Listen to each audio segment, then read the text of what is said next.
मेरे दोस्तों, आए इस बात पर तवज्जो दें कि खुदा क्या कहना चाहता है। इमसाल 5:22 में, मैं शरीरों के बारे में वो लोग जो इंजील को जानते हुए भी खुदा का एहतराम नहीं करते, उसकी इज्जत नहीं करते, उस पर ईमान नहीं लाते, शरीर को उसी की बदकारी पकड़ेगी। अच्छा मेहरबान शरीर इंसान ना बने या आपकी बदकारदारी आपको फंसाएगी।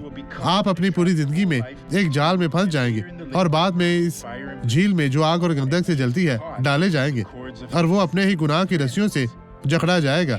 दोस्तों, तमाम गुनाहों से परहेज करें, बुराइयों से दूर भागे, यीशु को अपनी जिंदगी में कबूल करें, माफी मांगे और अपने हाथ को एक नेमत के तौर पर थामे रखें। तब आप और आपका घराना निजात पाएगा, बरकत पाएगा। आए अब इस गवाही को देखे और मैं वापस आऊंगा। क्या मसला हुआ था? मुझे जल्द की एलर्जी थी। जिल्द की बहुत एलर्जी, पैसा खर्च किया। जिल्द का इन्फेक्शन हाँ, था जख्म जो था। जिस्मों का सबब बना था। बहुत कुछ, दर्द असल में होती। बहुत कुछ। और आप कैसी हैं? अब मजीद दर्द आप नहीं पहले है। कैसी चलती थी? खुद को इस घसीटते हाल से हुए। नीचे चले बहन, हमें दिखाएं कैसे चल रही थी।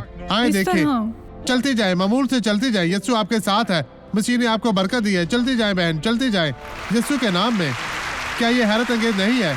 खुदा की हमद हो, खुदा का शुक्र हो। हमारा खुदा शानदार है, हमारा खुदा मुहीब है, हमारा खुदावंद हैरत अंगेज है। वो बीमारों को शिफा देता है, वो सब कुछ करता है। उसके साथ रहे और बरकत पाए, उस पर ईमान रखे और बरकत पाए।